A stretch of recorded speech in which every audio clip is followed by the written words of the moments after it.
وسلم دائما أبدا على حبيبك خير الخلق كلهم.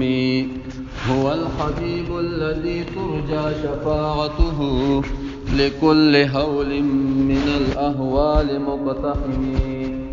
الصلاة والسلام عليك سيدي يا رسول الله. الصلاة والسلام عليك سيدي يا حبيب الله. الصلاة والسلام عليك سيدي يا رحمة للعالمين، وعلى آلك وأصحابك سيدي يا شفيع المذنبين. معزز سامعين، ما استاسو وړاندې د الله رب العزت د مقدس کتاب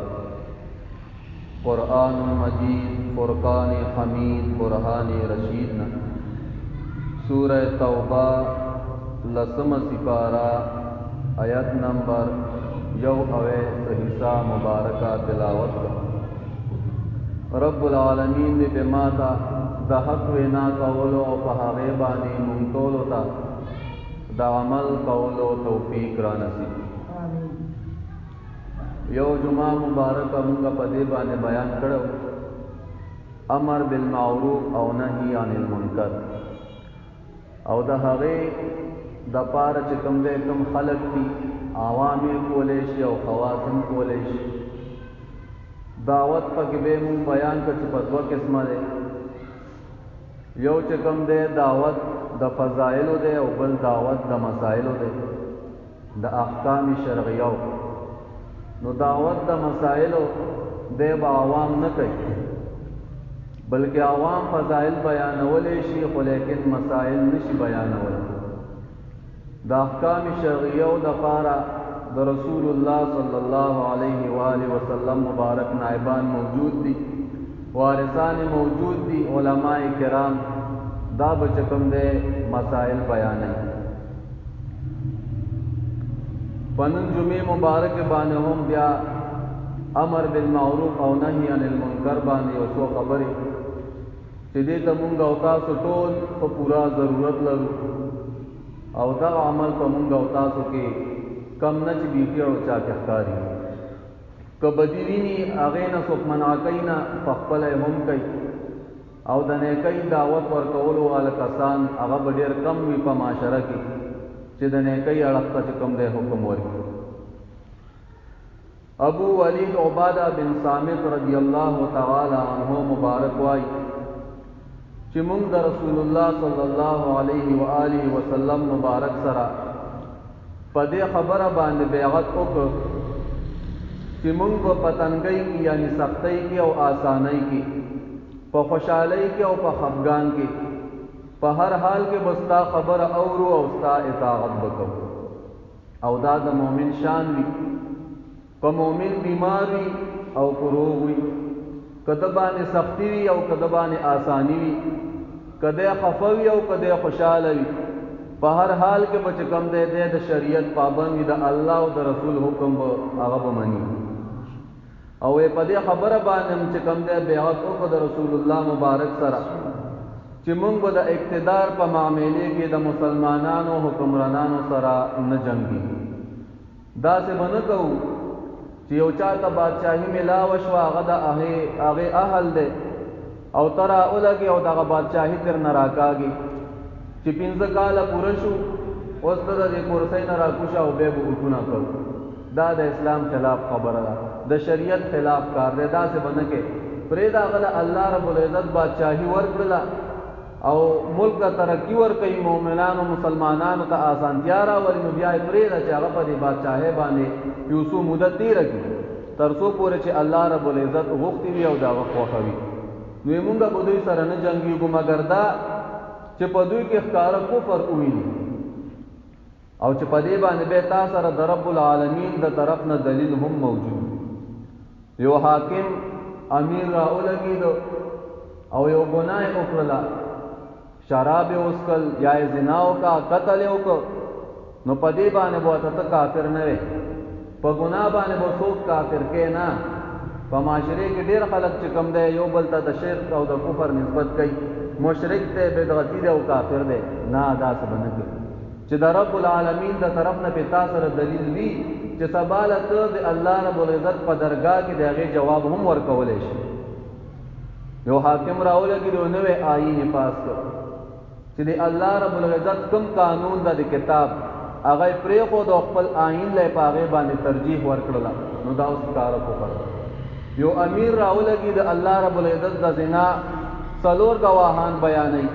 او دی راولګي د دوی چې نه دي 15 ګواهان وي یا به 3 ګواهان وي، نو د الله رب العزت قانون بدل، دا اوس کاره کفر دی. نو بیا به ورسره ته جنګېږي او جنګېدل هغه به هم داسې نه وي چې 15 کسه دې چوک کې کېنوه او 10 هغې کې کېنوه او په ملک کې د فساد جوړ کړی وي. نه، د دغه جنګېدلو دپاره بیا طاقت شرط دی، قوت ورله شرط دی چې دغه بادشاه ته د بادشاهي نه راښکته کړې نو عوام به ځان سره ودرې، ټول عوام چې بلوه شي، عوام په یو طرف شي، نو بیا دغه بادشاهانه چې کوم دغه بادشاهي اخیستلی شي. او که نه طاقت در سره نه وي نو په ملک کې به بیا فساد نه کوي، علما به نه تکلیف کې کوي، عوام به نه تکلیف کې کوي، نیکان بزرگان خلکو له به تکلیف نه ورکوي، په ملک کې به بیا فساد نه کوي. او په دې خبره باندې موږ د رسول الله مبارک سره بیعت وکړو چې موږ چرته کې هم یو نو حق خبره وکړو او د رب العالمین د دین په باره کې بیانولو کې به موږ د چا د ملامتیا نه یریږو، چېرې دا حق خبره ده او دا به کومه او هسې نه مقتدي راته داسې ووایي، ګاونډي راته داسې ووایي، ملامته نه، د الله په دین کې به د هېڅ چا پروا نه ساتي، حق خبره به کې. رب العالمین فرمایي وقولوا قولا سدیدا، حق خبره بیان او په هر ځای کې چې نو په دې حدیث مبارک کې د ټولو نه لویه فایده هغه دا ده چې صحابه کرامو د حضور مبارک سره بیعت کړی. بعض خلک داسې وایي په معاشرې کې چې د حضور مبارک چاله بیعت ورکړی او د صحابه کرامو څوک پیر و مرشد و، مونږ وایو او الحمدلله په قرآن مجید باندې بیعت کول ثابت دي، په احادیث مبارکه باندې بیعت کول ثابت دي. دا حدیث مبارک متفق علیه حدیث ته امام بخاری او امام مسلم رحمت الله تعالی علیهما راوړي چې د صحابي په خپل فرمایي چې موږ د رسول الله مبارک سره بیعت کړي. نو لویه فائدہ پکې دا ده چې صحابه کرامو بیعت کو، نو چا چې بیعت نه کړي نو پکار دي چې یو نیک او صالح انسان پیر د طریقت او د شریعت وي او رب العالمین چې کوم دی هغه له پوهه وي کړي په دین کې، نو هغه له پکار دي چې د بیعتو کې دا غنه. ځکه امام مالک رحمت الله علیه فرمایي د مدینه منوره محدث مدینه منوره کې به چې کوم دی د حدیث درس ورکو او هغه فرمایي ویلو انسان چې علم وکي، علم دا کوم اته درجه علم چې مونږ یادو وې دا انسان علم وکړي لیکن د یو کامل او مکمل پیر پلاس کلاس نه دی ته دا غنه بیعت نه دی کړي، وې دا عالم نه دی، وې دا فاسق دی، وې دا فاسق ته چې کوم دی به د علما او عالم نه دی وایي. نو دونه د لوی درجه خاون امام مالک رحمت الله علیه چې هغه فرمایي په خپل د احادیث مبارکه او مدرس ته په مدینه منوره کې. نو لویه فائدہ دا وروته چې صحابه کرامو هغه بیعت کړو. دویمه فائدہ پکې دا ده چې د مؤمن مداشان چې په هر حال کې به د الله رب العزت او د حضور نبی کریم صلی الله علیه وسلم مبارک تابعدار وي، دغه نه فرمانی بنه کوي، دا څه بنوي چې لاس می تنگ دی یا سختی دا یا ګرمي دا کار نشو کولای، نه چې د ځان ته مؤمن وای په هر حال کې به د شریعت تابعدار وي او د شریعت د حدود نه بناوري. درېمه فائدہ پکې دا ده چې د یو مسلمان ملک بادشاہ دی، مسلمان داغه سره به تاسو جګړه نه په ملک کې به فساد نه جوړي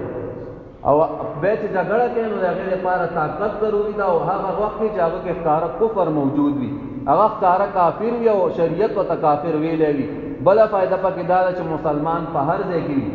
دی به امر بالمعروف او نهی عن المنکر دی،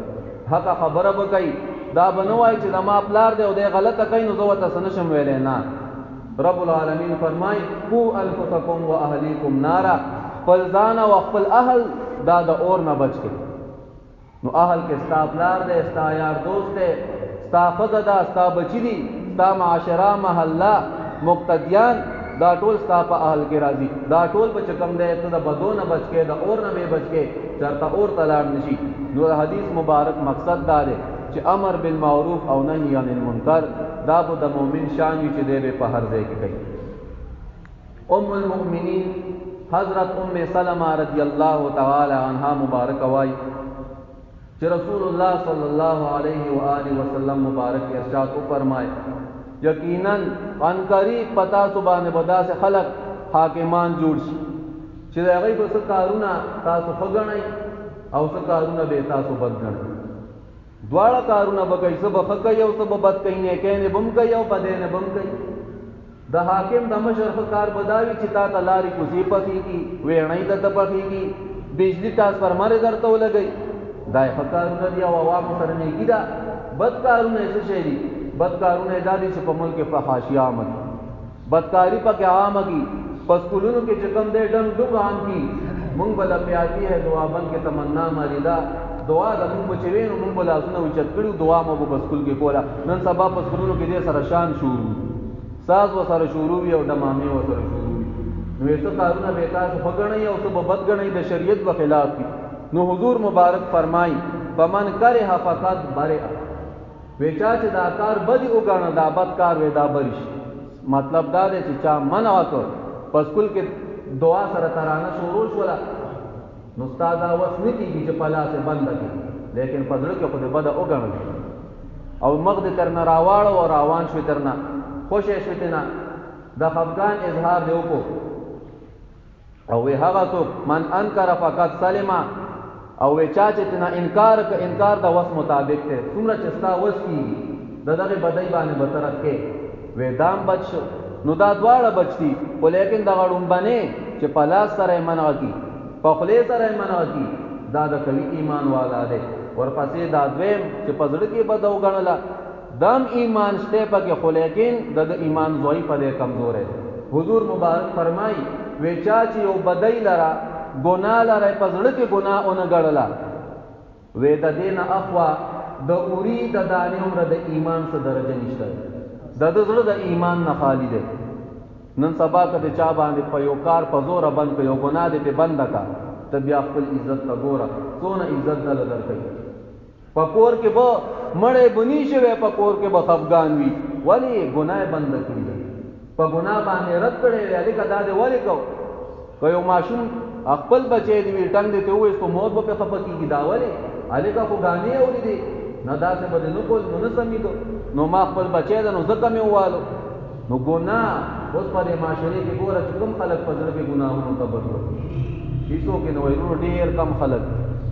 کینې په معاشرې کې والله چې نظر واچې د حضور مبارک دا حدیث ځان ته رامخې ته کا چې د وري د دانې عمره اخوا بیا د ایمان څه درجه نشته چې په زړه کې بده ونه ګڼي نو په دې معاشرې کې ګوره څونه خلک چې کوم دی د ایمان نه خالي ګرځي بیا رسول الله مبارک کو فرمایل ولکن من رضی و تابع لیکن هلاک هغه څوک دی چې په دې باندې ور سره راضي شو او به پاغي کې داغه پیوري وکا جی بس تابعدار ولې نه پس کولونو کې بدا ډمامې دا خو د منکر دی دا مونږ نور مخ کې بوزو او راضي دي په حضور مبارک فرمای دغه هلاک دي صحابه کرام غرض کو یا رسول الله صلی الله علیه وسلم دی الله رسوله مونږ دای سره jihad نکو جنگ وسره نکو چې دا سه ډمامې راغی او فسادونه په ملک کې جوړای الله رسول دو سره خو jihad پکار دی رسول الله مبارک وته فرماینا تر هر پورې تاسو دای سره jihad مګوي تاسو پورې چې پتا سو کې دای منځ قائم لري یو حاکم دی امیر دی بادشاہ دی او تاسو وایي چې منځ وکا او په خپلم منځ کوي نو د کفر او د اسلام ترمنځ چې کوم دا صرف یو منځ هغه په حدیث مبارکه او راغلی چې د اسلام او د کفر ترمنځ فرق کوونکی چې دا منځ ده نو تر کومه پورې چې پتا سو کې منځ قائم لري دو سره jihad مګوي جګړه وسره مګوي نو د حدیث مبارک نه فائدہ دار اوتا چې په اسلام په معاشره کې پدې کې به اسې فسادونه نه کې شرونه په پتی نه کې د حکمرانانو خلاف به اس نه راوچتېږي او د هغې خلاف به چې کوم داسې عوام نه بلوکې تر هغې پورې چې هغې کې ښکاره کفر ونه ویني چې دغه انسان ښکاره کافر شوی وي نو درې قسمه خلک دې حدیث مبارک کې هغه بیان شو لومبی هغه څوک چې دی په لاس سره منغه کې بدۍ لري دویم هغه څوک چې په زړه کې بده وګڼي دا دواړه بری دي الحمدلله حضور مبارک اسانه طریقه ښودلې ده چې په زړه کې خو یې بد وګڼه که بیم بد شوې عذاب الهي کې به ته نه راګېرېږي او حالات هغه څوک دي چې په دې باندې ورسره راضي شو او بیا په دې کې د ده پیوري وکړه چمچې د ځان نه جوړې کړي رب العالمین دې مونږ پتا سبحان رحم. ام المؤمنین ام حکم د دې کنیه ده زینب رضی الله تعالی عنها مبارک وای چې حضور مبارک زما کور ته ورځ ریدون کې اراده نشي دا سه hebat اغست او زما کور تراغه او په خپل مبارک باندې دا کلمات جاری لا اله الا الله نشته د لایق د عبادت سوا د الله نه ویل للعرب من شر قد اقترب هلاکت عرب لرا د هغه شر د وجنا چې هغه ډیر قریب راغی ډیر رانږدې شو. عرب ول یاد کړ حضور مبارک ځکه یاد کړ چې اول عرب مسلمان شي او دویم دا چې دا اصل د مسلمانانو نو چې کله عرب هلاک شي نو بیا جم په خپل هلاکیږي او په دې کې به نور حکمتونه د حضور مبارک راځي نو ځکه چې کوم دی عرب راوړان دکل او وی فرمایل فتح اليوم من ردم یاجوج و ماجوج مثل هذه وینن فورد باندې د یاجوج و ماجوج کوم دیوال دی د ذوالقرنین په لاس باندې رب العالمین وهله دی وی دا غي دیوال کې چکم دی ویسوله او شولا کولاو شو رب العالمین دغه علم رسول الله مبارک لور کړی دی د غیب علم دی امت ته بیان کړی دی او په دې باندې به ایمان لري. وحلق باصبعيه الابهام والتي تليها او دا خپل کټه کو دا او پسې دا مسواکه کوتا وې دا په دې باندې دا سه حلقه جوړه وې دون سوده په دغه دیوال کې نن اوشولا نو چې صدا پاسه سوار لسته وکاله وشو لږ سوچ په پکار چې دغه روبوستونه غټ شوی په دغه دیوال کې او دا د قیامت د علامونه یو لوی علامه چې حضور مبارک بیان کړي د قیامت د علامونه لوی علامه دام د چې حضور مبارک دنیا ته تشریف راوړ پکم ورځ چې حضور مبارک پیدا شو دا د قیامت د علامونه غټ علامه ده. حضور مبارک فرمایي ویزه او قیامت په خطبه کې بیدا سے فرمایل دا خپل دواړه ګوتې به یو بل پسې کې ویزه او قیامت داس یو بل پسې زموږ یو قیامت ما پسې ویدا سے یو بل پسې راغلی نو سوچ کوه چې دا قیامت به سونه رانږدې شوی او د یاجوج و ماجوج په دې دیوال کې بودا سورا دا روب پکې سونه کولاو شوی وي. د مبارک فرمایي زینب رضی الله عنها وی ما هو یا رسول الله انه هلکو مونږ به هلاکی دا خو هلاکت ته د چې په مونږ راخلا چې خدا هلاکت ته مونږ به هلاکی وي حضور مبارک وفینا صالحون او به حال دا چې په مونږ کې نیکان خلق هم موجود دي نیکان صالحان دا په مونږ کې موجود دي مونږ به هلاکی وو. ابو بکر عمر عثمان علی رضی الله عنهم دا سه لوی لوی هستینی وی حضور مبارک فرمایل آو تاسو به هلاکی گئی اذا کثر الخبث وی چې کله پتا سو کې بدین عام شي په یو معاشره کې په ملک کې چې بدین عام شي په هغه ملک کې بیان نیکان خلق هم موجود وي نیکان خلق مناقي لیکن دا عوام نه منکیږي په دغه ملک باندې الله رب العزت په عذاب را لېږي او دغه علما او صالحین دا وسره هم بیا هلاکی خو لیکن په ورځ د محشر به دغه علما بیا د دې سره نه راپورته کیږي د دې حشر به بیا خپل نیکان او صالحین سره کیږي. نو د حدیث مبارک نه دا فائدہ راوته چې بدین ختمي کړي په معاشره کې منکرات ختم کړي نه یعنی منکر او چلوي یو منکر کار ویني الکه دا کار مکوا ټیپ مکوا نیټ مکوا په نیټ کې دا څو ګوري فیسبوک دی کولاو کړي دی او غانې پکې ګوري او فلمونه پکې ګوري دا کار مکوا چرته د دین شعبې سره پکې ځان اوتړه نیکان خلکو سره پکې ځان ټچ کا بیانونه شعر کا بیانونه واورا دا څه خبره به خلکو تکي که زمونږ د مشران د ملک دا مشران او خياران وې کنه دای وی مونږه په ملک کې دا کو دا کومه ملک ترقی ورکو چې الله نه غواړي ته ملک ترقی نشي ورکولې پاکستان نشه بدلولې تراغه پوره شي الله غوښتنی ولی ستا په ملک فحاشین بدکارین پکې سیوالي ول را اولګه د ملک دا فحاشین ختم کا دا بدین پکې ختم کا سودونه رشوتونه بدکارین زناکاری دا شذونه دا ډې پکې د زنا ختم کا البته به کامیابی پدې کې کامیابی نشته هغه خلک چې د گمراهۍ وخت دعوت ور کوي پاغو باندې پابندیو لګوا البته چې کوم د استعمال کا رب العالمین ترقی ور کوي. نو په حدیث مبارک کې فائدہ دا چې امر بالمعروف او نهی عن المنکر دا بکې که په هر ځای کې. ابو سعید خدری رضی الله تعالی عنہ مبارک وای چې رسول الله صلی الله علیه و آله وسلم مبارک فرمایي چې تاسو پلارو کې د ناس کی نظام اوساته پلار کې مکین و صحابه کرام عرض ته الله رسول د دې نه سیوا هم سره بل سچاره نشته مونږ بس کو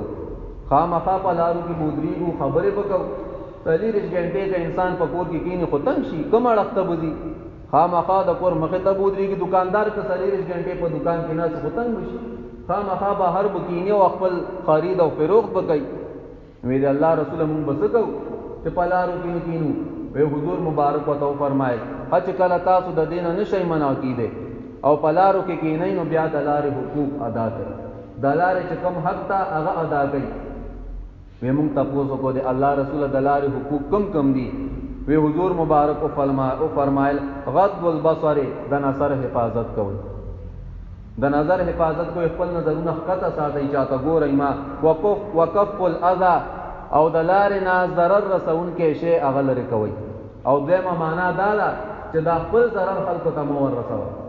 داسې مه کوه چې په لارې کې داسې ولاړې چې بل انسان نشي تېرېدی، ګاډی نشي تېرولی، یا راولګېدې او په لاره کې د ټرالي واړوله، شګه دې واړوله او خښتې دې واړولې، نو تا خو بل مسلمان په عذاب کې هغه دې پریشانه کړ. نو حضور مبارک فرمایي دا خپل ضرر بل نه مه رسوه. داسې مه کوه چې د سر نه تر پښو پورې زنانه راوانې ته نه مکمل اکسرې وباسي. هغه غریبه د حیا د وجې نه راغورځېږي چې خدای پاکه دا سړی ما ته داسې ولې ګوري. حضور مبارک فرمایي داسې مه کوئ، د نظرونو حفاظت وکئ. ورد السلام، او د سلام جواب ورکوئ. څوک د باندې سلام واچي غلط چې کوم دی د هغې جواب ورکوئ. والامر بالمعروف والنهي عن المنکر، او تاسو امر بالمعروف کوئ، په نیکیو باندې حکم کوئ خلکو ته، او د بدینو نه منع کوئ. دا حضور مبارک د لارې حقوق بیان کړل. 15 حقوق هغه د لارې دي. ابن حجر اسقلانی رحمت الله علیه په فتح الباری کې ذکر کړي. یو سړی په لار رواني دروند بوج وسره هغه سره مدد وکړي. یو ظالم دی بل باندې ظلم کوي، په مظلوم دی هغه لاس ونیسي. یو څوک دی داغه نه لار ورکه شوي وي هغه ته لاره برابره کړي. او یو انسان هم تر شی وکړي الحمدلله وایي چې د هغې جواب ورکړي یرحمک الله. نو دا د لارې حقوق دي. نو حضور مبارک فرمایي په لارو کې مه کینئ، مگر چې کینئ نو بیا به تاسو د دې لارې دا حقوق ادا کوئ چې په هغې کې زموږ غرض او مقصد د دې بیان هغه دا دی چې امر بالمعروف او نهي عن المنکر، چې په لاره کې ولاړې نو دا به کې د دې نه به ځان نه پرېږدئ. ابن عباس رضی الله تعالی عنهما مبارک وایي چې رسول الله صلی الله علیه و آله وسلم مبارک د یو سړي په لاس کې د سرو زرو ګوتمه ولیده چې هغه یې په لاس کړې وه. وی حضور مبارک دغه ګوتې د ده د دې لاس نه راوکړله او ویې غورځوله. او وی حضور مبارک ورته وفرمایل چې په تاسو کې څوک دا اراده لري چې هغه د اور سکروټي په لاس کړي. وی بیا حضور مبارک لاړ تشریف یوړو. وی دغه موجودو خلکو ده ته وویل چې هلکه دا خپله ګوتې خو دې اوس راواخله او فایده در نه واخله، ځان له یې خرڅه کړه یا یې ښځې له ورکړه. وی هغه ورته یې چې نه، قسم په الله کوم شی چې د الله رسول وغورځوي هغه به زه بیا واپس روان یم. په دې حدیث کې فایده هغه دا ده چې حضور مبارک په لاس سره یو منکر کار هغه منع کړی دی. د سړي دپاره سره زر جایز نه دي، د ښځې دپاره جایز دي او حلال دي، د سړي دپاره حلال نه دي، د ده دپاره ګناه کبیره ده. او زمونږ دا څه ته د معاشرې دا خلک په دې کې یو رواج جوړ شوی ده، د یو سړي کوژدن وي دی ولا د سرو زرو ګوتې جوړه کړي. هلکه دا څه کوې؟ دا سنت ده یا خو خلکو کړی ده، څه رواج هم جوړ کړی دا غلطه خبره ده. پیسې ورله ورکه، نور څه ډالۍ ورله واره، خو لیکن د سرو زرو ګوتې حضور مبارک ورته چې کوم دی هغه ورته د اور سکروټه وي او ته یې زه ول عزت ورکوم. نو عزت په دغې کې نه ده، عزت په دغې کې ده چې د دې نه چې کوم دی مخ واړولی شي او زمونږ په دې معاشرې کې دا رواج دا پرېښودلی شي چې ډېر انتهایي خطرناک رواج دی. نو امر بالمعروف او نهي عن المنکر چې وستې وي په لاس به یې کې، او چې وستې وي نو به یې چې کوم ده په خولې وکړه، چې په خولې دې م وستې نو په زړه کې هغې لره بد وګڼه. حسن بصري رحمت الله علیه مبارک وایي دا د بصرې امام دی، تابعی دی، د حضرت علی رضی الله تعالی عنہ مبارک خصوصی شاگرد دی. دی وایي چې عائض بن عمر رضی الله عنہ د عبید الله بن زیاد خواله ورغی. دا د بصرې گورنر او یو ظالم گورنر وی دا صحابي د خواله ورغی او ورته وویل چې ای زویه یقینا ما د حضور مبارک نه دا خبر اوریدلی ده چې فرمایل به چې هغه حکمرانان مشران هغه ډیر بدتر خلک دي په انسانانو کې چې په خپلو ماتحتو باندې زیاتې کوي، سختي ورسره کوي. نو پام کوه، خیال کوه ته چېرته د دغې خلکو نه ونه ګرځې. ګورنر خو یې خو ګوره چا سره دنه سختي ونشي عوامو سره ځکه حضور مبارک ورته بدتر ویلی ده وی په دې باندې دله کار ولاړ غصه شو پې وی دې صحابي ته وایي چې کېنه لکه مونږ چې څنګه یو بل ته کېنه ما وی دا پې غصه شو دی ورته کېنه تو خو د حضور مبارک دا صحابهونه چې کوم صحابان دي د تو خو د هغه نه یو بوس هغه شي ته ویل کېږي لکه دا اوړه چې چاڼ کې اصل تنه لاندې وځي او دغه بوره بره پاتې شي وی تو خو دغه شی ته دا خبرې ما ته مه کوه وی صحابي مبارک ورته وایي چې نه داسې خبره نه ده د حضور مبارک صحابه کرام په هغو کې بوس نو په هغو کې خراب نو که دا خراب راغلی دا به د دې نه پس وي د هغو نه پس به راځي اشاره یې وکړه چې یا بتې او یا به چې کوم دی د دې نه پس وي خو لیکن د حضور مبارک صحابه کرام هغه ټول پاکان خلق ټول جنتیانو قرآن پہ گواہ دا رب العالمین فرمائی رضی اللہ عنہم ورضوا عنہ اللہ رب العزت دا دی ناراضی دے او دی دا اللہ ناراضی دول پاکان خلقو نهی علی المنکر دغه صحابی دون جرأتو کہ دغه ظالم بادشاہ په مخ کې دا خبره وکړه چې ګوره دا کار مکو او به د ځان دفاع هم وکا او د نور صحابو دفاع هم وکا کوئی انسان را ولګي او د یو چا پسې چې کوم دی یو مسلمان پسې چې کوم دی غلطه خبرې وکړي نو ته وته چې نه دا څه خبره نه ده که دا غلطي وي هغه کې به خو ټول مسلمانان داسې نه دي هر چا ته په سپک نظر باندې مه ګوره بلکې د مسلمانانو قدر او عزت پکار دی حذیفه رضی الله تعالی عنہ مبارک وای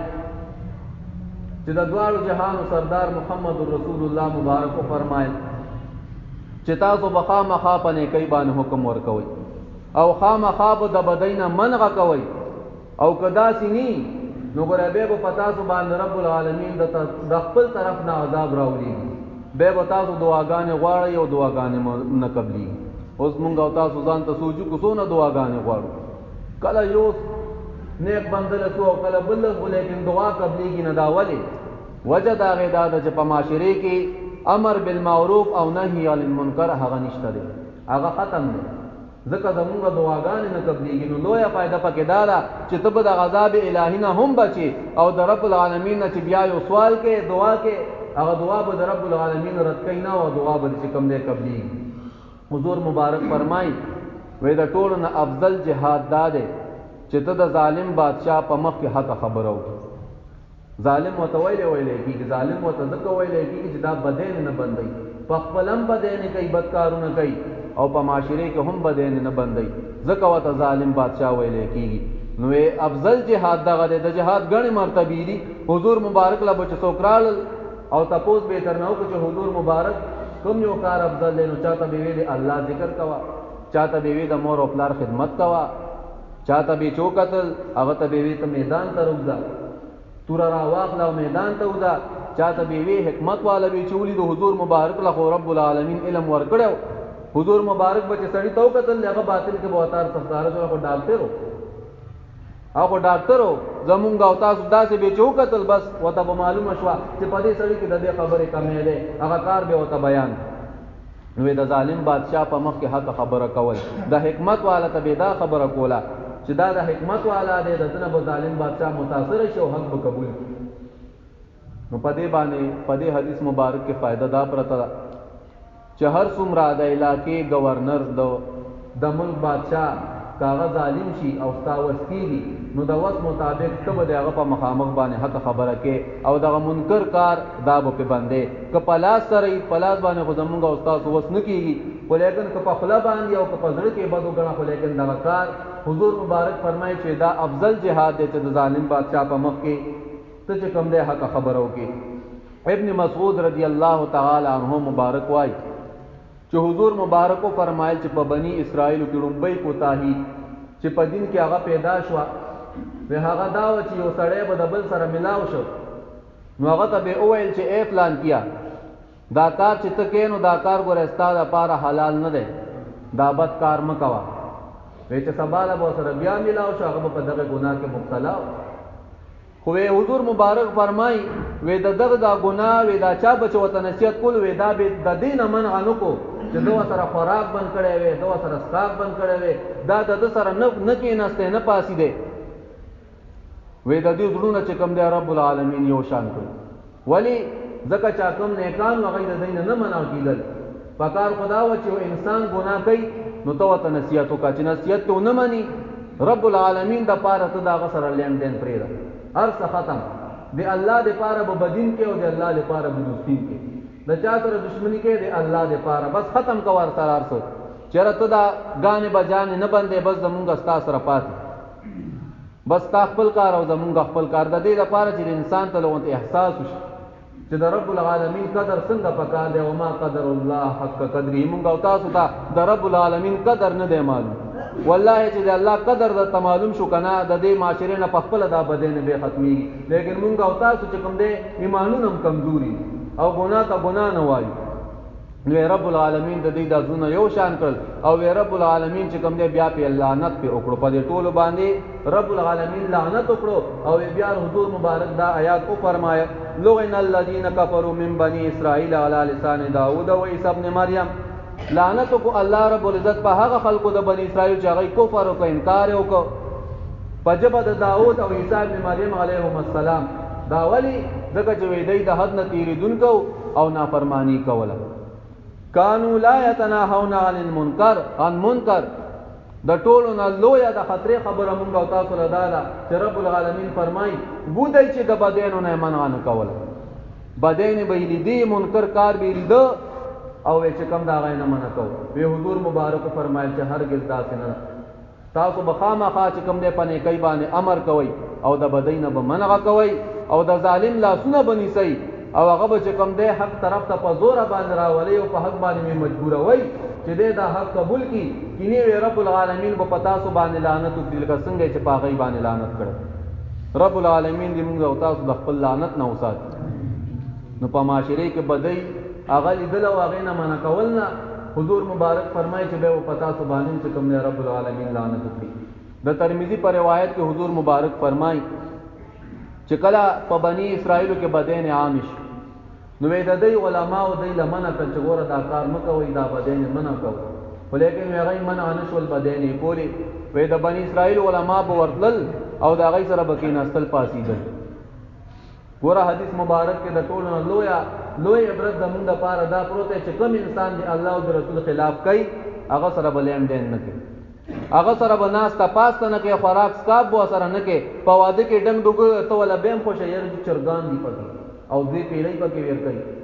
حضور مبارک فرمایي د دې علما بم تل او غي سره بکیناستل وی رب العالمین د دې ځونه یو شان کړو په دې ټولو باندې لعنت وکړو او دغه آیت کریمه مبارکه ولوستو حضور مبارک وی تکیه لګولی او را پاسید وی کیناستو وی فرمایل چې قسم په الله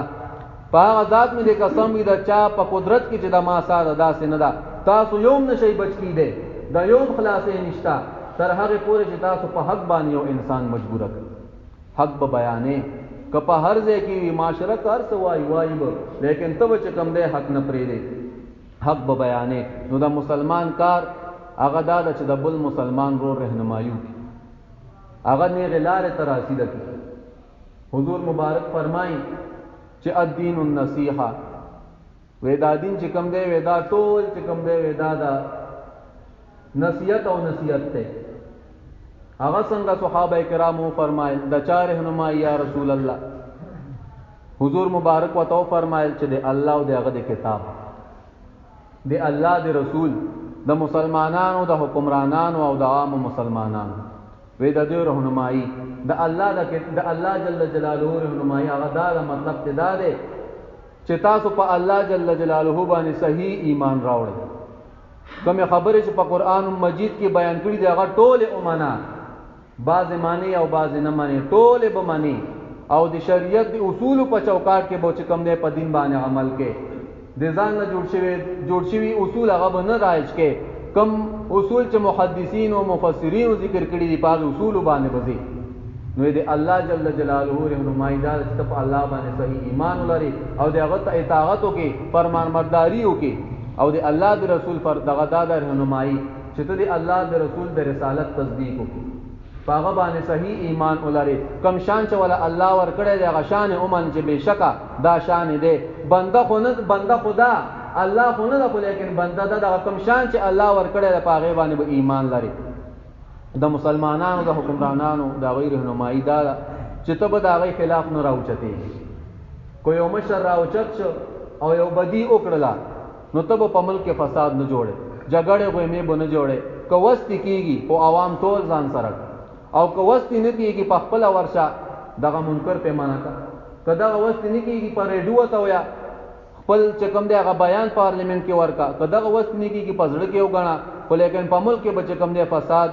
دا به نه جوړې. او د عامو مسلمانانو رهنمایي دا ده چې ته د دوی د دنیا او د آخرت صحیح رهنمایي وکړي، حق ورته بیان، امر بالمعروف او نهی عن المنکر ورته بیان کړي چې ای خلکا دغه کارونه به ګورئ تاسو جنت ته بوځي او دغه کارونه دا ګورئ بد کارونه دي. په دنیا کې انسان ذلیل کېږي او په آخرت کې انسان ذلیل او رسواوي. نو په کار دا چې تاسو د دې ټولو رهنمایي کوي. مطلب او نچوړ او مقصود د دې بیان هغه دا دی چې امر بالمعروف او نهی عن المنکر دا به په معاشره کې عامي به کوي او مولا به کوي. خو عامي به صرف او صرف فضایل بیانوي، دا شرعیه او احکام هغه ته چې کوم دی اجازت نشته، ځکه شریعت نه دی ورکړی. چې شریعت چاله اجازت نی ورکړی نو ته به څه شي چې ترسي او خلکو ته احکام شرعیه بیانې، نه فضایل بیانوا. خو لیکن احکام شرعیه د حضور مبارک نائبان موجود دي، د محمد رسول الله مبارک وارثان هغه موجود دي، علماء کرام هغه به کوم دی احکام شرعیه هغه بیانوي. رب العالمین مونږ او تاسو ته په دې خبرو باندې د عمل کولو توفیق را نصیب کړي. څه کمې بېشې پکې زمانه شوی رب العالمین دې ما ته معافي وکړي. رب مونږ ډېر کمزور یو، امر بالمعروف او نهی عن المنکر خدای پاک د دې وسم نشته دی چې څوک په لاس سره منع کو په خولې وته خدای پاک په زړه کې بد ګڼو. خدای پاک ته دغه د زړه د بدواله چې په زړه کې بد ګڼو رب العالمین ته زمونږ په دې باندې راضي شي. خدای پاک دا کوم واعظ او نصیحت چې خلکو ته خدای پاک په خپل لوی درگاه کې قبول او منظور کړي کې. خدای پاک اسلام غالب کې، کفر او کفري طاقتونه مغلوب کې، مجاهدین د اسلام چې په هر مقام ربته سربالا او سربلند کې. اللهم ربنا آتنا فی الدنیا حسنه وفي الاخره حسنه وقنا عذاب النار.